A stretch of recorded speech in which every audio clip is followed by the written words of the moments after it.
अगर कोई आपसे पूछे कि 203 रन बनाकर भी फाइनल कैसे हारा जाता है, तो वडोदरा की ये रात उसका सबसे बेरहम जवाब है।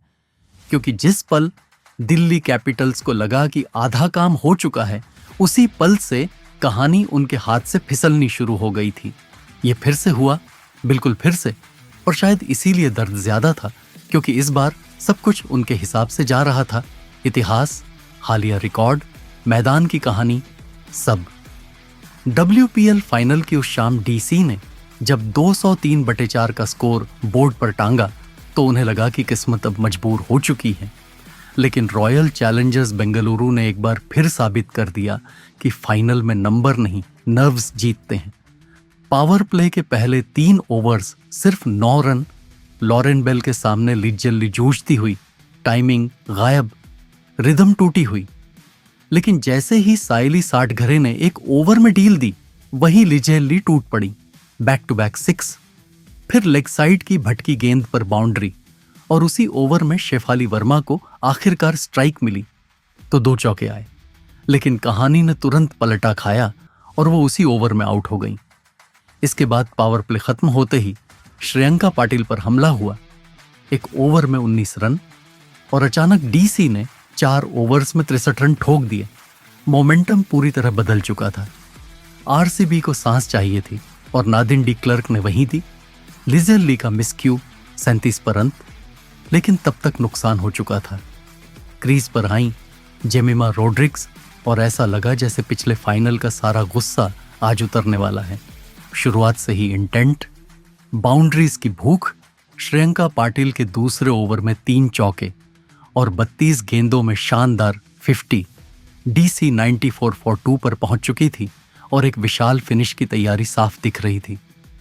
हालांकि जेमिमा गलत समय पर आउट हो गई, 25 गेंदें बाकी थीं, लेकिन तभी चिनेल हेनरी नाम की कहानी शुरू हुई। 18वां ओवर लॉरा वोल्वार्ट ने 6 के साथ खत्म किया, और 19वें ओवर में हेनरी ने नादिन डी क्लर्क को 4-4-4-4-6 मारकर मैच को लगभग सील कर दिया। आखिरी ओवर में एक और 6 और फिर वोल्वार्ट की बाउंड्री, स्कोर 203 के पार। ऐसा लक्ष्य जिसे इस मैदान पर WPL 2026 में कोई भी चेज नहीं कर पाया था। लेकिन फाइनल की रातें इतिहास तोड़ने के लिए ही होती हैं। चेज शुरू हुआ और चिनेल हेनरी ने फिर इंपैक्ट डाला। इस बार गेंद से ग्रेस हैरिस की मिडल स्टंप उखाड़कर डीसी को शुरुआती उम्मीद दी, ठीक वैसे ही जैसे पहले इनिंग्स में शेफाली के साथ हुआ था।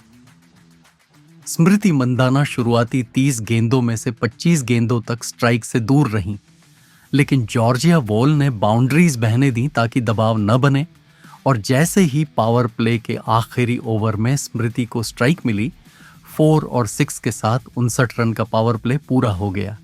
इसके बाद मैच तेजी से डीसी के हाथ से निकलने लगा। नंदिनी शर्मा की गेंद पर स्मृति का 6 आरसीबी को 100/1 तक ले गया। 3 गेंद बाद फिर 6, और फिर दोनों बल्लेबाजों की 50s, 165 रन की पार्टनरशिप इतिहास लिखती हुई। डीसी के पास जवाब खत्म होते गए। मिन्नू मंडी ने जॉर्जिया वोल को आउट कर थोड़ी देर के लिए शोर मचाया। नंदिनी शर्मा ने अर्चा घोष को भी चलता किया। फिर चिनेल हेनरी ने स्मृति मंदाना को बोल्ड कर अचानक पैनिक पैदा कर दिया, लेकिन अगली ही गेंद पर राधा यादव का कैच छूट गया और वहीं कहानी का आखिरी मोड़ तय हो गया। आखिरी ओवर में 10 रन चाहिए थे। राधा यादव ने लगातार 2 बाउंड्रीज मारकर दिल्ली कैपिटल्स को उनके ही दर्द से बाहर निकाल दिया, और रॉयल चैलेंजर्स बेंगलुरु ने दूसरी बार WPL का ताज पहन लिया। डीसी के लिए फिर वही सवाल रह गया, 4 फाइनल, 4 बार दिल टूटना। क्या कुछ टीमें ट्रॉफी जीतने के लिए बनी होती हैं और कुछ सिर्फ सपने देखने के लिए?